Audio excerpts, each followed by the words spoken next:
Доброе утро, Республика! Доброе утро, друзья! В эфире главного национального канала передача «Новый день». С вами Евгения Гурлева и Максим Гоголев. И у нас отличное настроение. Сегодня вторник, 12 ноября. Сегодня отмечают свой профессиональный праздник работники Сбербанка России. Этот день был учрежден в 1998 году, ну а дата выбрана не случайно. Потому что в 1841 году император Николай I в этот день подписал указ об учреждении в России сберегательных касс. Так тогда это называлось. И хотя Сбербанк почти за 200-летнюю историю претерпел большие изменения, но все равно он стал одним из основных элементов финансовой системы нашей страны. Его активы составляют четверть банковской системы России. Даже так? Да, полный монополист, можно сказать. Только в России у Сбербанка более 110 миллионов клиентов, ну а за рубежом его услугами пользуются 11 миллионов человек. Также сегодня отмечается профессиональный праздник охранников, специалистов по безопасности в России. Так что смело поздравляйте всех Сисюриту, или как называют, Security. Security. Да. Security, и, кстати, IT-безопасность тоже туда входит, Да. отдел К. И, конечно же, понять и простить. Хорошо. Друзья, ну а хочется анонсировать сегодняшних наших гостей. Оставайтесь с нами, смотрите, следите за нашим эфиром. И тогда вы обязательно узнаете, какие два вида ипотеки бывают и какой лучше выбрать в вашем случае. Также надо будет всем рыбакам просто прильнуть к экранам. Сезон рыболовства тоже будет затронут. Да, есть у нас хорошие изменения на 2020 год. Ну и мы встретимся с победителями конкурса «100 лучших инициатив». Они расскажут вам, друзья, как можно, написав проект, внедрить в жизнь какую-то свою хорошую идею. Также, дорогие телезрители, вы должны быть участниками этих вопросов. Если какие-то интересующиеся вопросы есть, можете написать по WhatsApp 8 914 279 22 62. Самые интересные мы, наверное, зададим нашим гостям. Конечно. Евгения, я вчера видел снегирей. Представляешь, я тоже. Да. Такие красавчики сидели Да, на заборе. это холода наступали. Или Холода. Почувствовали же уже сегодня? Ну, наверное, это и не случайно, потому что сегодня вообще по России отмечается День синички. Представляешь, кажется, есть такой праздник. На самом деле его Просто здорово. придумали представители Союза охраны птиц России. Этот день посвящен тем птичкам, которые не улетают греть свои косточки и перышки в теплые страны, а остаются зимовать в России и во всех сибирских и дальневосточных регионах. Вообще в этот день принято заготавливать корма, лакомства для птичек, ну и мастерить и устанавливать кормушки. Так что, ребята, папы, мамы, если вы думаете, чем заняться сегодня, можно вот сделать такое хорошее дело. Ну а как нам греть косточки и в какую погоду, давайте узнаем сейчас. По данным Якутского управления по гидрометеорологии и мониторингу окружающей среды, в центральных улусах в 6 часов утра минус 14, минус 23, днем минус 12, минус 25. В Заречных минус 28, минус 37, днем минус 22, минус 27.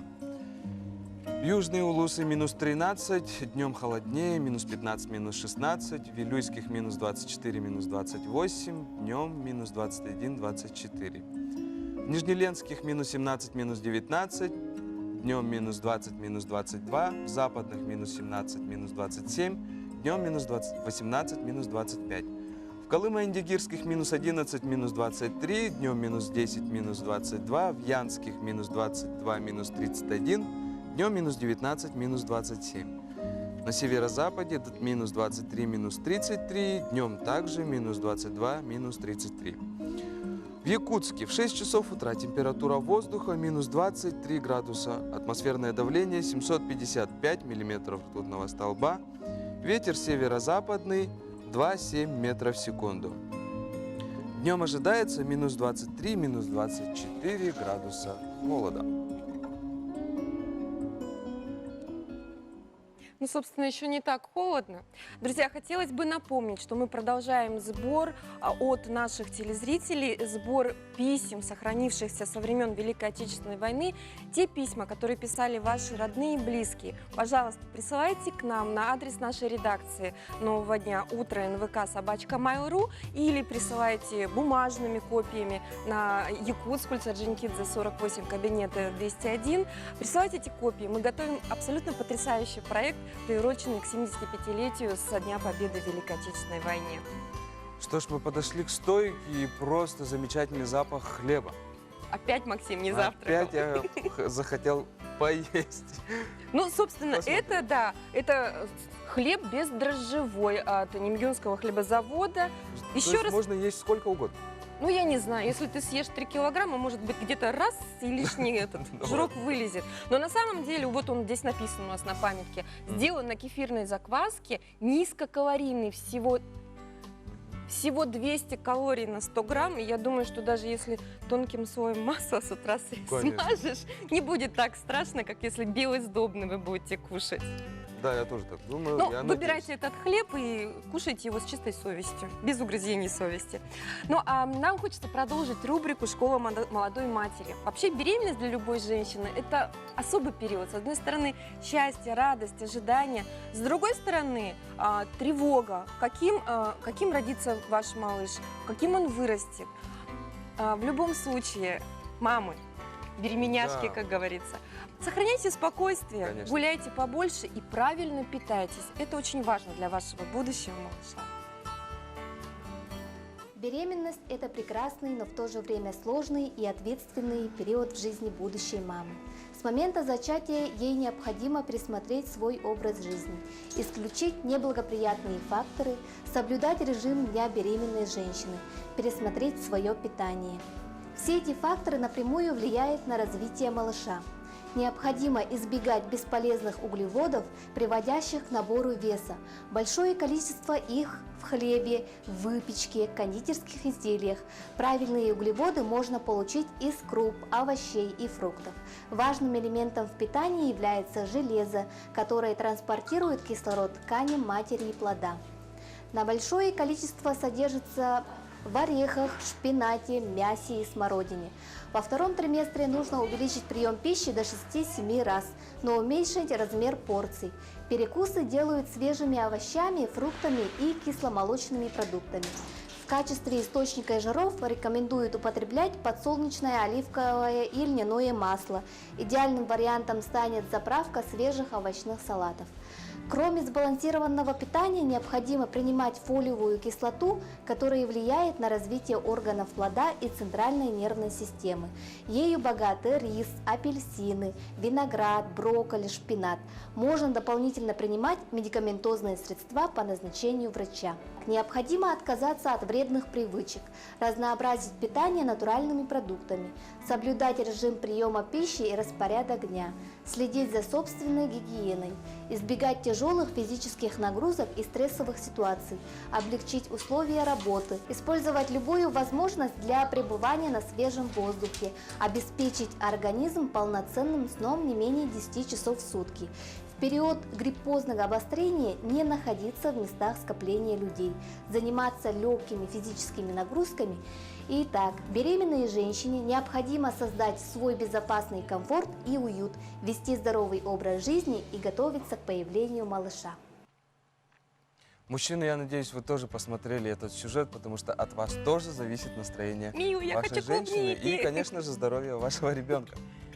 Ну что ж, осенние каникулы уже закончены, а как современные дети готовятся к распорядку дня, посмотрим в следующем сюжете.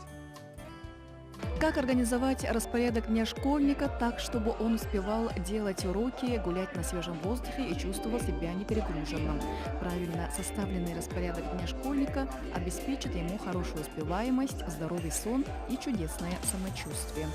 Мы поинтересовались, сколько времени дети тратят на выполнение домашнего задания, как организуют свой досуг. Сколько времени тратите на выполнение домашних заданий? На выполнение домашнего задания трачу примерно 2 часа. Ну, 1 час, а если сложно, тогда 2 часа. 2 часа. Как проводите досуг? С пользой. Иногда хожу гулять с друзьями, иногда сижу дома. Рисую, читаю книги,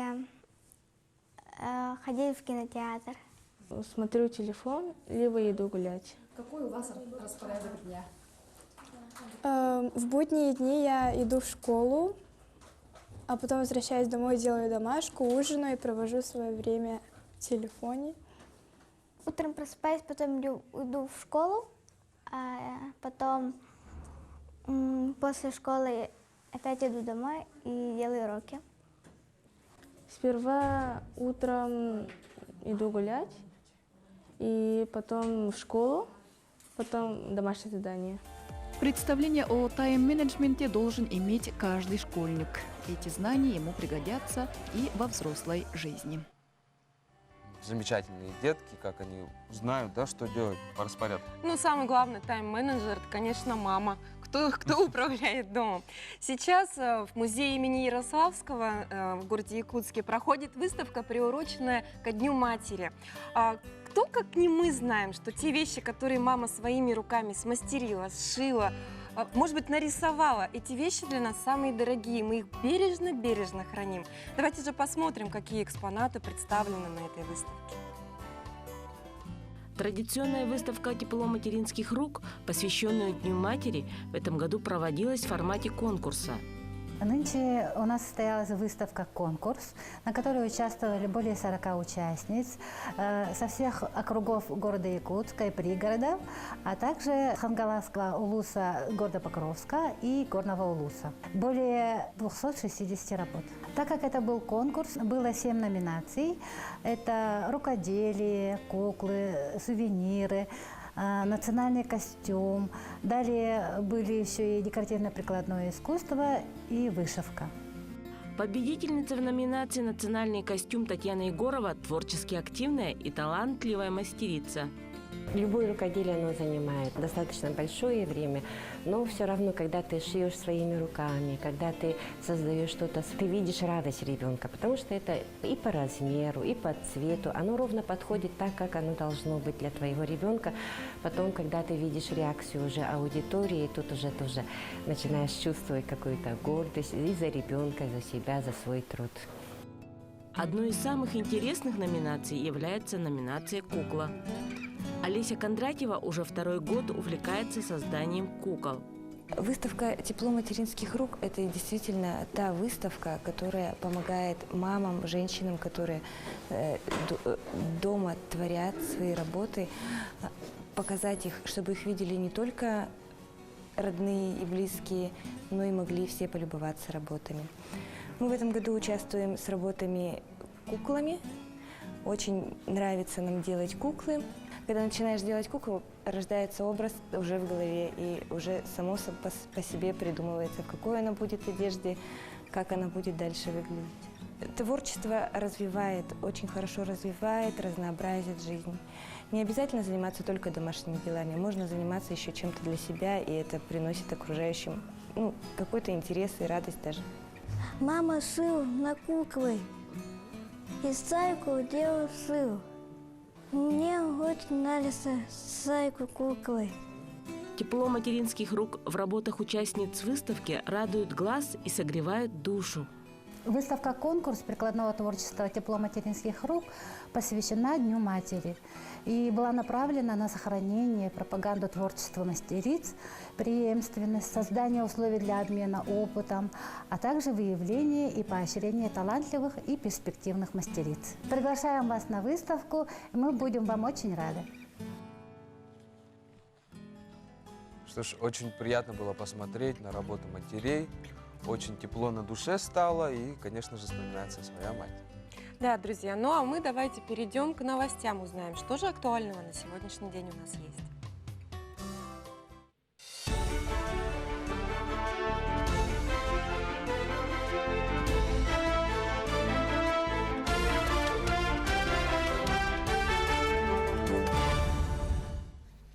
В эфире новости, в студии Анастасия Кобызева. Доброе утро.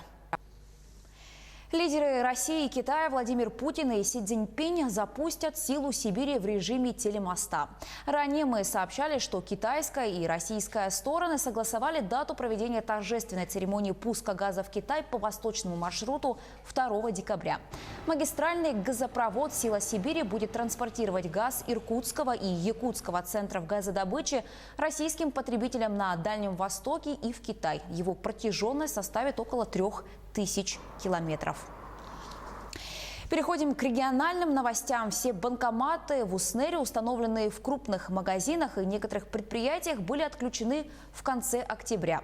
Этот вопрос поднимается регулярно, потому что при нестабильной работе интернета наличные деньги просто необходимы. Сейчас работает только один аппарат, который находится в здании банка. Часы работы с 10 до 16 часов. Чтобы произвести операции или снять наличные, люди вынуждены отпрашиваться с работы. Населению обещают, что в скором времени в поселке появится зона 24, но когда именно это произойдет, никто сказать не может. Это вообще безобразие, конечно. И вот такое наплевательское отношение вообще к людям в поселке. Ну, я даже не знаю, слов вообще нету. Такое вот безобразие. Теперь вот остался один в Сбербанке, так там какая очередь. Хотя бы они тогда, круглосуточно тут открывали. В Алтумене обсудили упорядочение сети учреждений здравоохранения Якутии. Главная цель – изменение повышения качества медицинского обслуживания. Об этом накануне говорили депутаты, а также главы районов и наслегов. Вице-премьер Якутии Ольга Балабкина отметила, что необходимо продолжить работу по законодательному закреплению особого статуса арктической медицины. По данным министра здравоохранения Якутии Елены Борисовой, в республике будут построены 4 новых ФАПа. В селе Сосновка Вилюйского района, селах Хамра и Иньялы Ленского района, а также в селе Нефтебаза Алекминского района. Самая старейшая школа Якутии готовится к юбилею. Это школа номер 1 города Ленска. Как только вышел указ президента, образовательное учреждение перешло в одну смену обучения. Еще одна гордость – это Яблоневый сад, который стал достоянием образовательного учреждения. Его посадили учителя и ученики, ушедшие из стен школы на войну. А фрукты из сада в советское время не раз становились экспонатами выставки на ВДНХ. Первый в Якутии класс Роснефти появился в Ленске в школе номер 1. И уже 4-й год он выпускает учеников, которые поступают в ведущие вузы страны. Ни один гран-при Республики и России завоеван учениками и учителями этой школы. В этом году у нас 3-й выпуск будет. У нас, правда, 15 человек. Там всего 2 человека с другой школы. Наши всего 15 человек. Из них идет 6 медалистов. Но теперь задача этих детей – подготовиться к экзаменам, сдать ЕГЭ, и чтобы баллы были более 70%. Такие объединения, как театр «Максимум», спортивный клуб «Алмаз», патриотический клуб «Виктория», волонтерский клуб «Надежда». Театр «Максимум» принимает участие во всех мероприятиях Ленского района и даже имеет награды российского уровня. В Якутию прилетел фламинго. Его обнаружили пастухи в Нюрбинском районе, когда занимались заготовкой льда на озере Былах. Сейчас птицу доставили в Нюрбу. Ветеринары обследовали фламинго, сделали необходимые инъекции. Его состояние оценивается как удовлетворительное.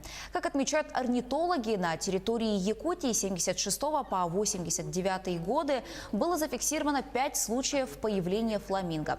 Все они приходились на позднюю осень. Птицы были сильно истощены, а иногда и вовсе погибали. Залетают к нам фламинго, как и многие другие птицы, случайно отбившись от стаи. О готовности принять птицу сообщили в зоопарке Артодайду. Так как птица фламинго на территории Российской Федерации не обитает и находится в Красной книге Российской Федерации, то судьбу решает управление Росприроднадзора, и в дальнейшем при согласовании отлова данной птицы мы направим птицу либо в природный парк «Живые алмазы», либо в зоопарк Ортодойду. К этой минуте у меня пока вся информация. Не переключайтесь.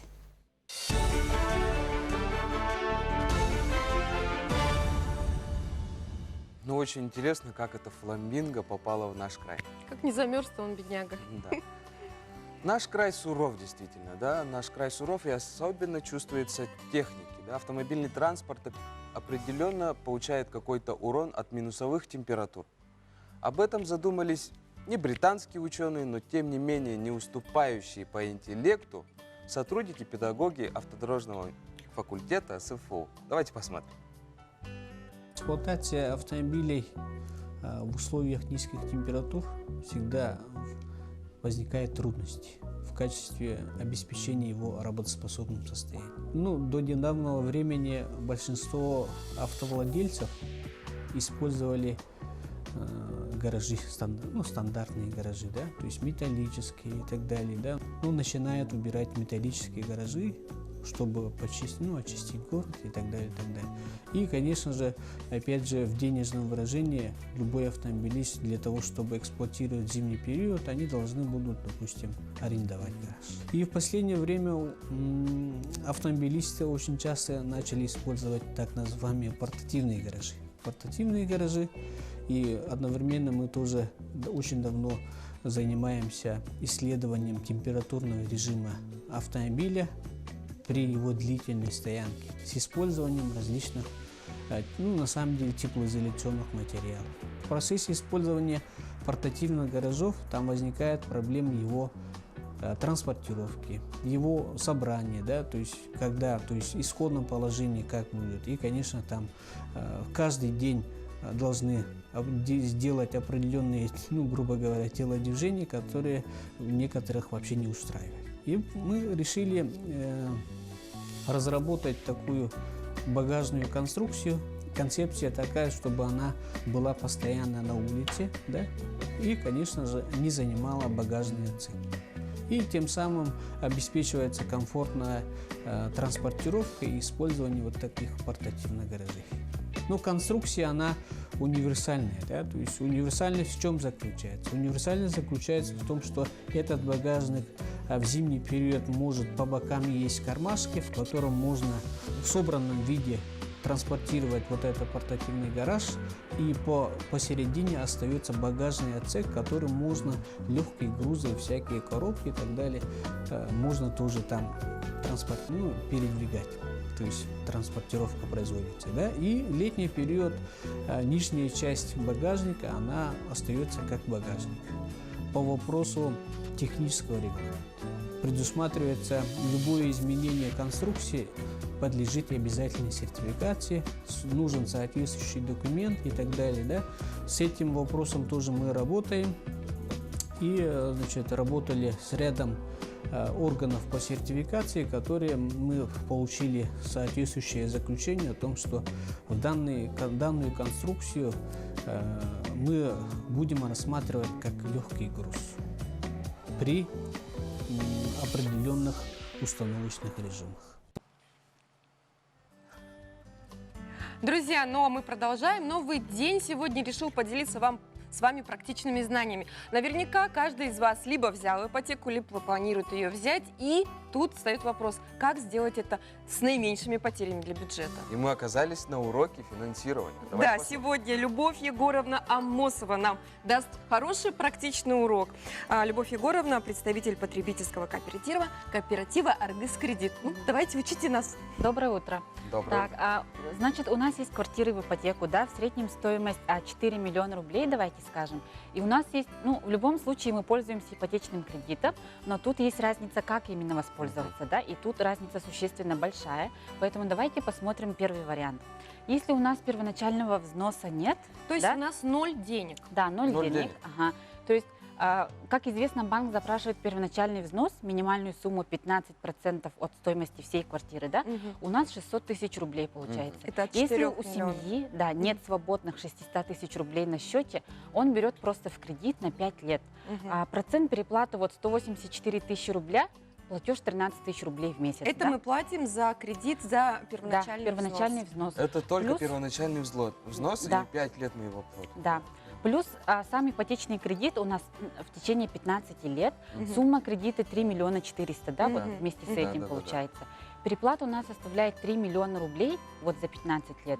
Платеж Мгм. 39 тысяч рублей в месяц. Это То есть понятно. первые 5 лет мы будем платить... Да, плюс еще вот 13 тысяч рублей. Да, 52 тысячи в месяц. Итого общая стоимость вот квартиры семье обойдется в 7 миллионов 184 тысячи рубля за 15 Любовь, лет. это за 15 лет 4 миллиона вся стоимость, Ну, плюс сама вот все квартира, переплаты, да, плюс все переплаты у нас 7 миллионов. Почти да, в 2 раза. 184, да.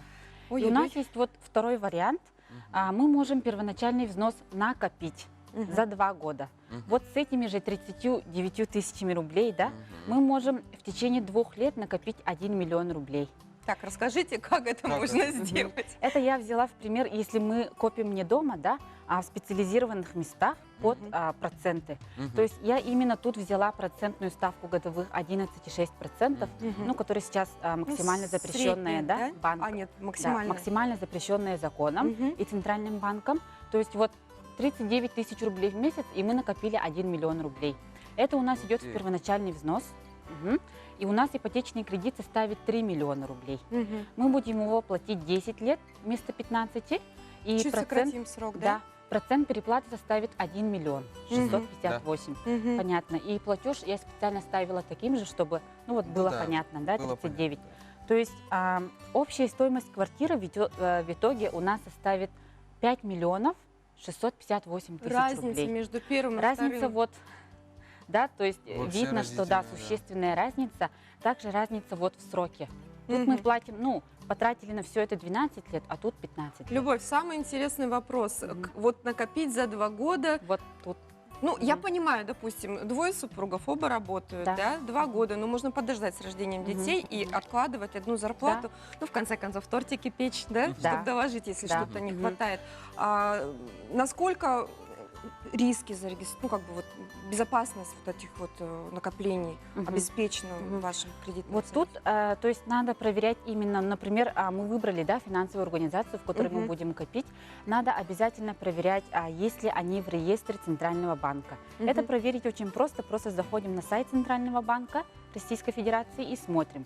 То есть если они есть, то мы можем к ним подойти, прямо спросить все там уставные документы, там, ну, свои все документы запросить, баланс, да, организации и как бы поговорить с консультантом и посмотреть отзывы, может быть, да, сколько лет они работают. Накопительный, да, вариант, он на 2 года только рассчитан или можно его уменьшить либо увеличить? Ну вот тут я взяла именно накопительную программу, ну, в нашем кооперативе, да, Аргоскредит. Есть такой срок 2 года, это максимальный срок. Но если у нас цель другая, да, то есть чуть поменьше, чем квартира, да, ну, первоначальный взнос, может быть отдых, может быть что-нибудь другое, да, конечно, срок может быть меньше. У меня вопрос. Средний отдых на семью через путевку с горячую, да, вот где-то 200 тысяч в хорошем отеле. За сколько я могу накопить, ну, приблизительно, я понимаю, что сейчас сложно будет рассчитать, да, если я готова отдавать 30 тысяч ежемесячно? Вот как раз-таки вот этот же пример накопления путешествий для семьи, да, я рассказывала вот тоже в одном из эфиров, да, «Нового дня». Там у нас получалось в течение 1 года семья может накопить. Тоже показывала такие примеры, очень такие простые, доступные, вместо того, чтобы взять путевку саму в кредит. То есть, конечно, семье немножко сложно, да, бывает прям взять, достать и положить всю сумму путевки. Но, с другой стороны, это не повод влезать в непонятные долги. Конечно. Любовь, ну спасибо большое. Просветили, научили нас действительно, считать. Это был очень полезный урок. И мы переходим на рекламу.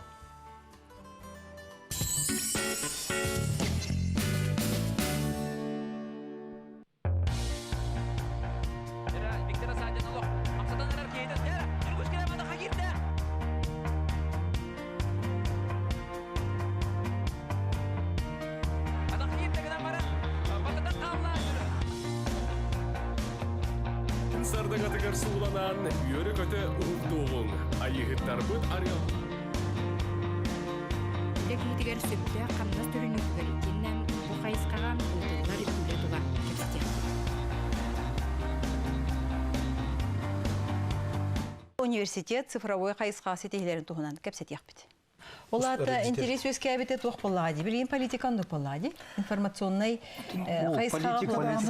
политикадан бол батақ. Манна бәті кемек әлдеген. Барда қайыры болды. Бұнды бағары әге киддады. Күшке кидді бір. Время уже IT-система образующей компетенция болды. Это любой экономика отрасли РБТР.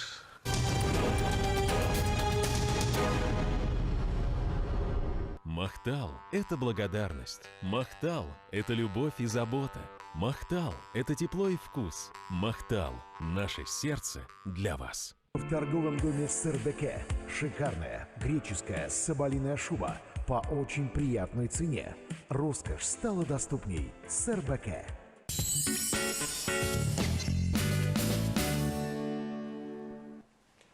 Еще раз доброе утро, дорогие телезрители.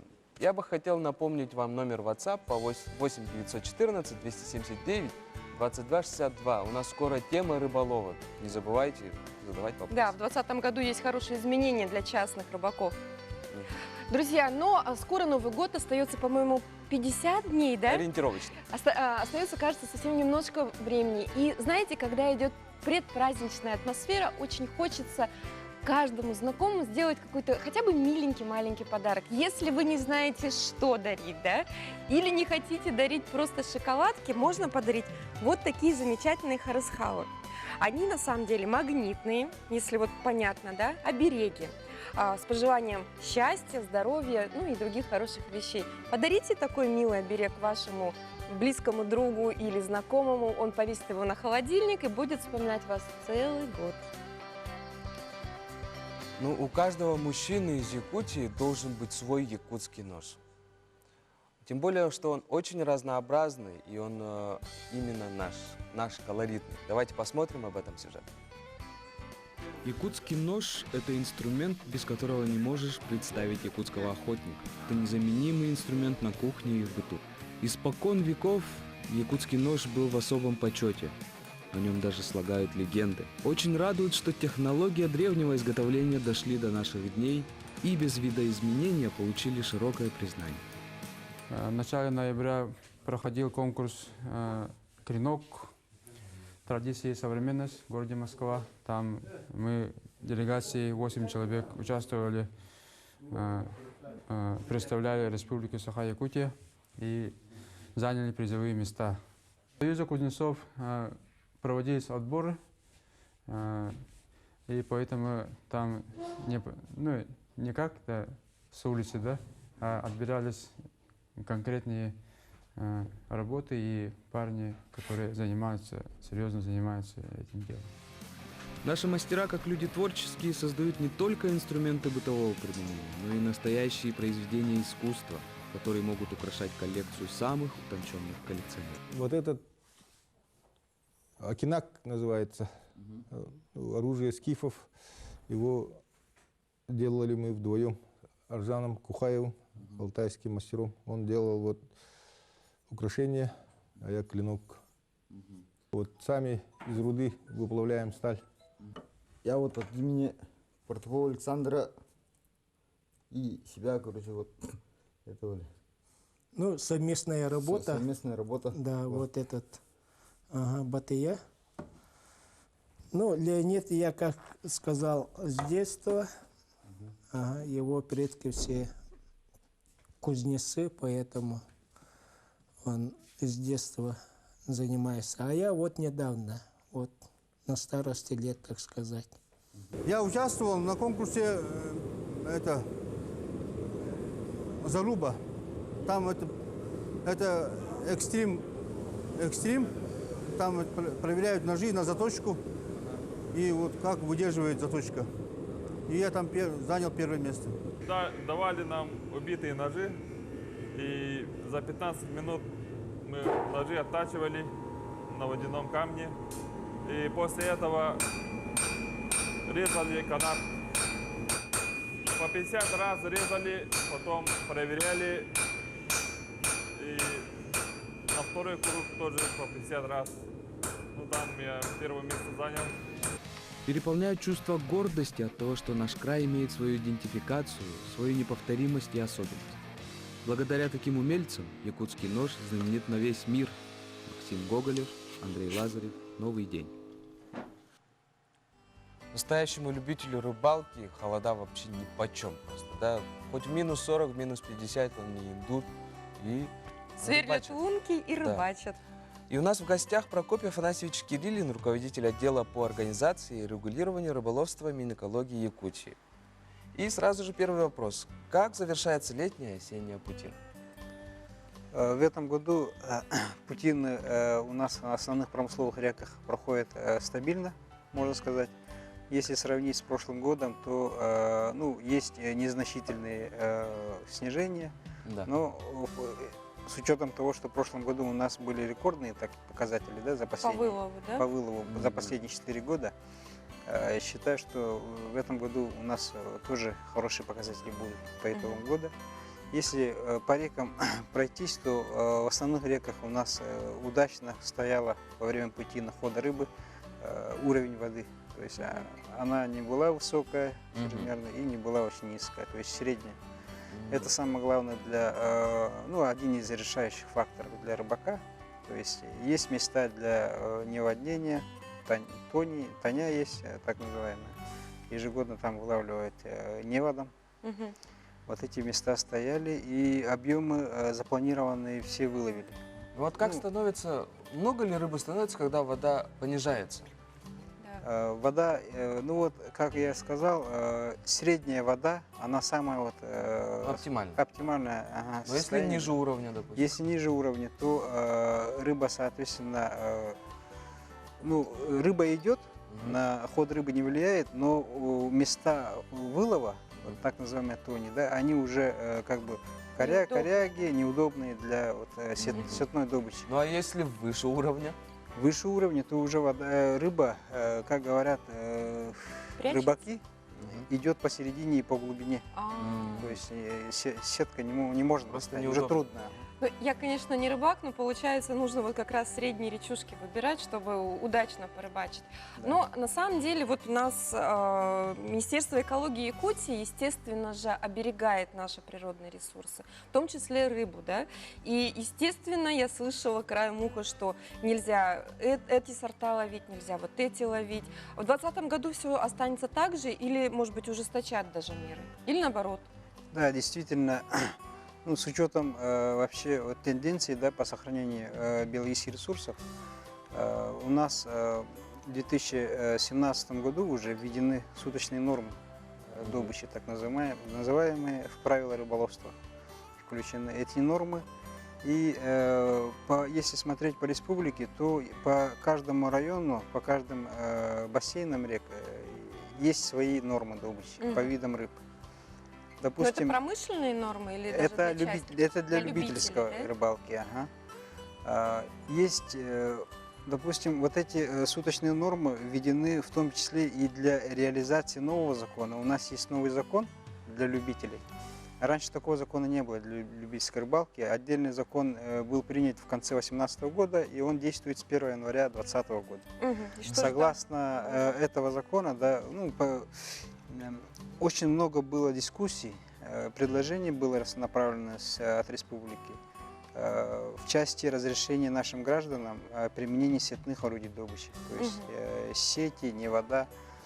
В результате лоббирования вопросов республики нашими депутатами в Государственной Думе и совместно с правительством республики были введены пункты, которые разрешают именно для жителей Крайнего Севера, Дальнего Востока, в том числе и Якутии, применять для любительской рыбалки сетку. То есть это до 30 метров сетка на одного гражданина в реках, в речках. Да? И, соответственно, согласно правилам рыболовства, если говорить об озерах, то карасевых, то там применяется, это давно уже работает у нас, до 2 сеток, до 30 метров длиной на одного гражданина, либо разрешается невод длиной до 100 метров. Это на какой без период разрешения? Времени? В один день, в один месяц? Круглогодично. И где мы это без разрешения регистрируем? получается? Да, Ты без можешь в любой разрешения, момент. круглогодично, 60 за метров. исключением месячника. Вот так называемые периоды запретные есть у нас во время нереста рыбы. Ну, это Это приятная по центральной конференция. Якутии с 15 мая по 15 июня и с 20 сентября по 20 октября. Ну, это в интересах рыболова, чтобы... Но это нерест идет, Да, во чтобы время рыба нереста, потом у чтобы нас не собиралась. облавливали. У меня вот номер по WhatsApp пришел вопрос. А сами вы любите рыбачить? Ну, времени, к сожалению, не так много появляется свободное. Ну, по мере возможности выезжаем под А город. как вы выбрали такую профессию? Но, к сожалению, рыбы здесь мало под городом. Ну, здесь рядышком. Да. Рядом. Вот как вы выбрали свою профессию? Ну, сам я по специальности биолог, заканчивал биологический факультет Якутского Поэтому государственного университета. с точки зрения охраны, да? Да, и пошел по специальности. Получилось. Хорошо, смотрите. Здесь у нас рыбы маловато. Куда лучше поехать? На Ну, север. На север. Чтобы далеко не ездить, да, вот именно вот эти суточные нормы мы и ввели, получается, совместно с наукой, да. Говорят, если мы суточные нормы не установим, то рыба, как говорится, здесь Переведется, поблизости да? не будет. Да, для нашего будущего поколения рыбы не будет. Поэтому все надо иметь в ограниченных количествах, квотировать и так далее. Но Тем тогда более у они нас сетка сохранятся. разрешается с следующего года. Ну, спасибо большое, что пришли. Хорошие новости и хорошие результаты. Друзья, Спасибо вам. все-таки бережно относитесь к нашей природе, чтобы и нашим детям и правнукам досталось хоть Что-либо немножко осталось, рыбы. конечно. Мы немножко прервемся на рекламу и встретимся совсем скоро.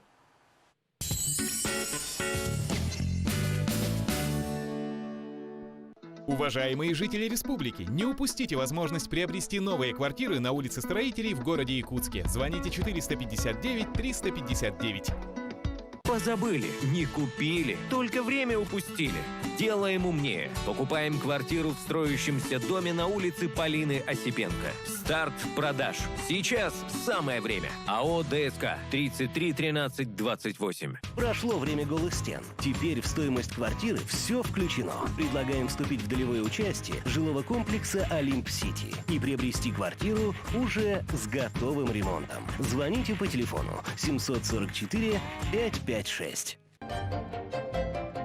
Будь готов к зиме с Ростор. Весь ноябрь. Акция в салонах «Торнадо». Большая зимняя распродажа и шанс выиграть 100 тысяч рублей.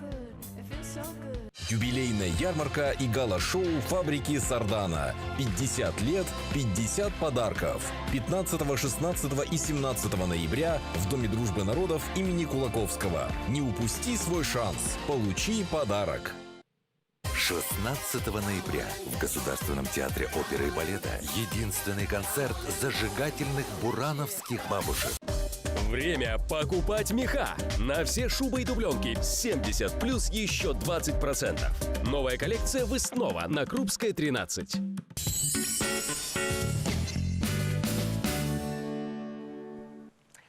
Да, давайте напомним еще раз, какая погода ждет нас на сегодня.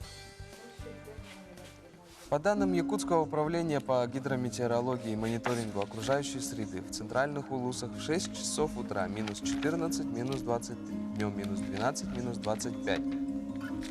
В Заречных минус 28, минус 37, днем минус 22, минус 27. В Южных минус 13, днем минус 15, минус 16. В Вилюйских минус 24, минус 28, днем минус 21, минус 24. В Нижнеленских минус 17, минус 19, днем минус 20, минус 22. В Западных минус 17, минус 27, днем минус 18, минус 25. В Колымо-Индигирских минус 11, минус 23, днем минус 10, минус 22. В Янских минус 22, минус 31, днем минус 19, минус 27. На северо-западе минус 23, минус 33, днем также минус 22, минус 33. В Якутске в 6 часов утра температура воздуха минус 23 градуса также. Атмосферное давление 755 миллиметров ртутного столба.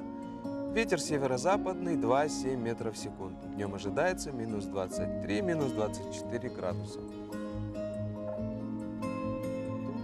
Вот такие хорошие сведения о погоде, но хотелось бы мне с вами поделиться такими сведениями. Если вы сейчас находитесь в поиске работы или, может быть, хотите посоветовать хорошее место вашему другу или близкому, тогда послушайте следующую информацию.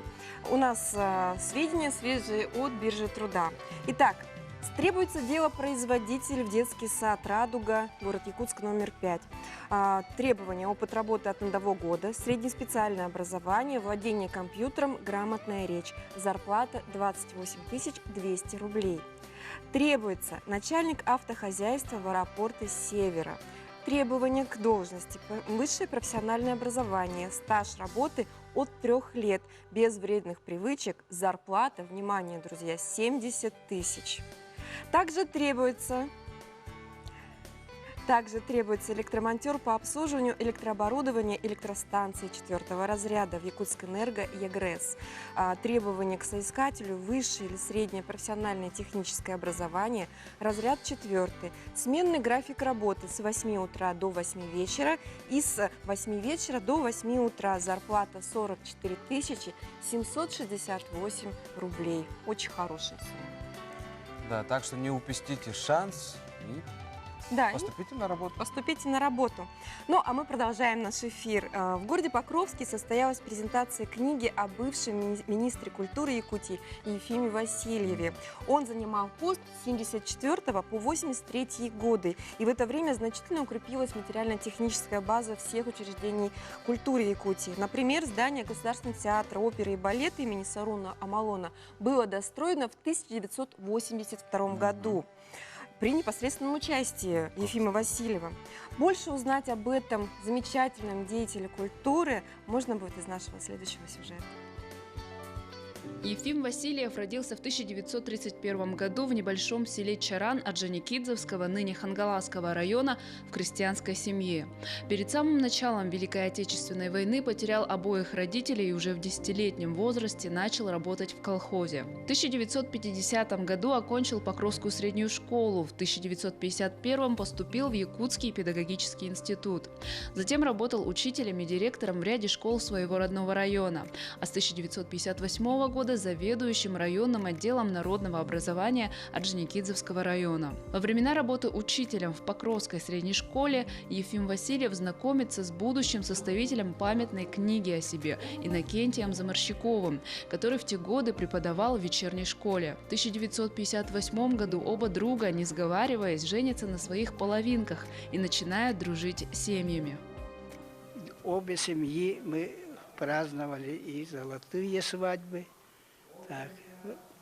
праздники детей, свадьбы их, рождение внуков и так далее. Ефим Васильев почти 10 лет занимал ответственный пост министра культуры Якутской ССР. В этот период сфера переживала серьезный подъем как в области музыкального и театрального искусства, так и в части культурно-просветительской работы.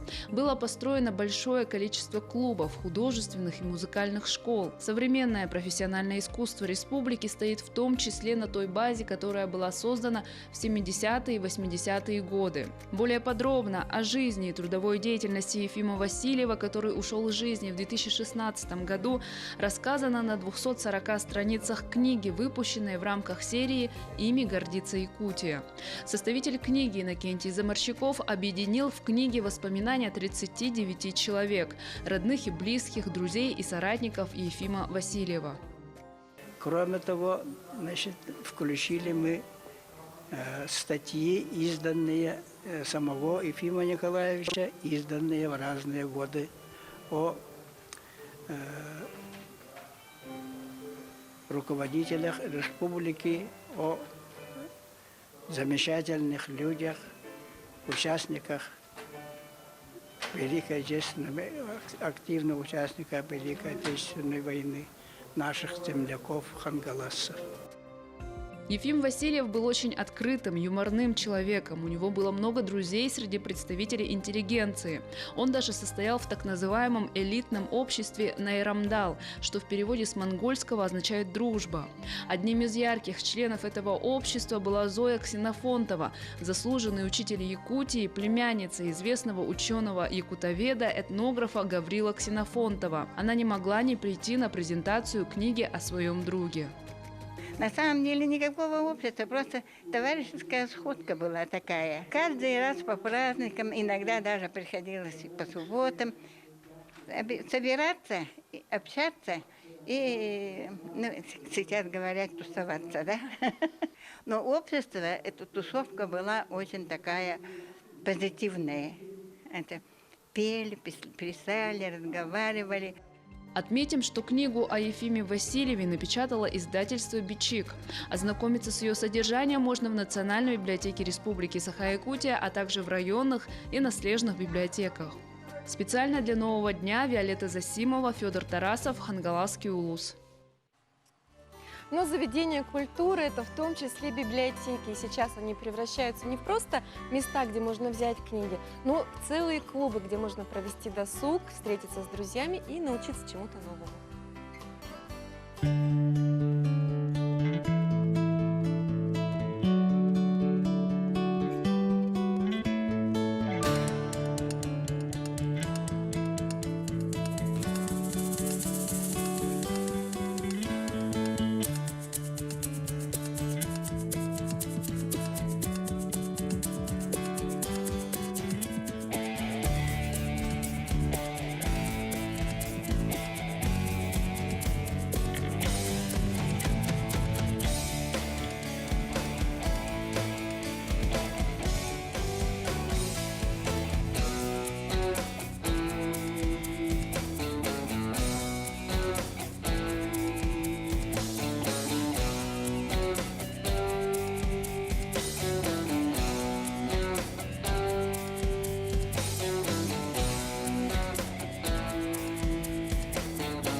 Лучших общественных инициатив, реализованных к столетию образования Якутской АССР 2019. И у нас в гостях Ольга Кычкина, победитель 100 лучших общественных инициатив, реализованных к столетию образования Якутской АССР 2019. Да, со своим проектом «Экологическая школа».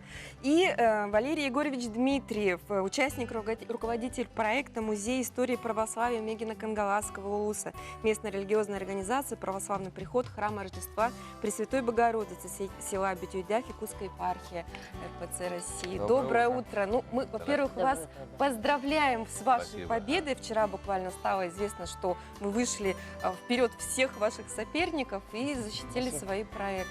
Как ваши ощущения, победитель? Нормально. Ожидали ли вы? Мы не ожидали, например. Я, в принципе, немножко ожидал. Ну, тема интересная. Да, как вам пришла идея вот этой экологической школы, да? И для чего вы в этот проект решили внедрить, скажем так? Ну, дело в том, что сегодня актуальным становится вопрос для нашего общества раздельный сбор мусора и его утилизация. И поэтому мы решили обратиться к опыту одной из европейских стран, опыту Германии. Там это давно реализовано. Да, да, и очень удачно. И поэтому думаем, если есть начало, то должен быть конец, да? И если есть опыт, то мы можем, может быть, чего-то добиться. Его можно взять себе на вооружение и у нас здесь применять. Да. Хорошо. А как вы собирали, возможно, документы, как подавали заявки на участие? Вообще, как вот эти вот инициативы, как туда можно попасть? Как попасть? Вы знаете, мы тоже не можем сказать, как попасть. Но дело в том, что идея, она к нам пришла давно. Дело в том, что в Сахо-немецкой школе еще в 2001 году мы организовали Центр немецкой культуры. И в 2003 году как раз начали детей возить в Германию на языковые курсы. А вот с 2005 года мы открыли новое направление – экологическое образование. И тогда, в 2005 году, мы отправили учителей физики и лучших учителей, учащихся Сахо-немецкой школы и победителей республиканской олимпиады по немецкому. И тогда дети воочию увидели, как там относятся к природе, там красиво, как они берегут природу, как хорошо относятся к животным и свою окружающую среду как оберегают. А расскажите, какие еще конкурсанты были? Ну, ваши соперники, вы Да. как-то смотрели, наверное, какие у вас шансы, какие у Какие них? вам понравились еще, расскажите? Ну, очень понравилось мне, собственно, маленькие дети. Реклама, Тетим называется, Намская Луса. Они буквально нас по пятам шли. То мы и побеждали, то они нас, так сказать. И, конечно, мы тоже это самое. А идея создания музея истории православия Нижнехангаласского Луса возникла в 2015 году и создан в 2015 году в здании храма села Битайдях. А основной целью было это самое, безусловно, сохранить этот храм, который построил наши прапрапрадеды в 1823 году. И скоро мы будем отмечать 200-летие. То есть, получается, ваш проект направлен на то, чтобы получить финансирование, ну вот по поддержанию, да? Нет, По- в основном нет. На сегодняшний день, в принципе, мы Привели в порядок. рекламируем, собственно говоря. На сегодняшний день многие не знают о существовании уникального храма 200-летием, сохранившим росписями и так далее, и так далее. Чтобы его сохранить, надо что-то делать. А для того, чтобы что-то делать, вот как раз и мы создали музей. Для реконструкции, да, в И любом случае, для что-то надо делать. провели работу, соответственно, там. Во-первых, так сказать, перевели благоустройство, все делали, забор сделали, иконостас поставили, колокол повесили. А рабочее время какое? Как можно туда попасть и посмотреть? В Битайдях, в принципе, можно попасть в любое время, когда дороги есть, как говорится. У нас, к великому сожалению, дорога там немножко весной и осенью. А так, в принципе, в любое время там вас рады. 24 часа в сутки? Нет, конечно. Ночь это как все нормально. Ну а вдруг у меня душа болит? Мне надо высказаться. Ну, тогда, как говорится, мы это Хорошо. самое Мы удовлетворим очень ваше. рады за вас, что ваши вот эти душевные, ваши инициативы, которые направлены на наше хорошее будущее, на нашу экологию, они действительно заслужили большее количество голосов, и вы Конечно. победили. Будете еще что-то пытаться сделать? Есть еще идеи на будущее? Или, может быть, кому-то можете посоветовать, тем же вашим ученикам, что иди, сделай, добейся, воплоти свою мечту? Ну, если взять нас, то наша идея помочь нашему населению правильно относиться к своему городу, своему окружению, и чтобы соблюдать чистоту и следить за своим здоровьем. А чтобы появились эстетически оформленные, красивые контейнеры для того, чтобы мы могли раздельный сбор совершать, да? И чтобы у людей появилось такое экологическое поведение и привычка за собой следить. Конечно. Но я думаю, все это будет воплощено, потому что вы уже положили первый кирпичик в этом направлении. Спасибо, что сегодня к нам пришли. Да, и вопрос экологии, конечно же, всегда актуален. И актуальнее и актуальнее сейчас. Ну, друзья, наша программа заканчивается, но не кончается. Да. Русский блок уходит, а якутский Переходит на приходит. якутский блок. Так что смотрите и Гею и наслаждайтесь. Алексея. Да.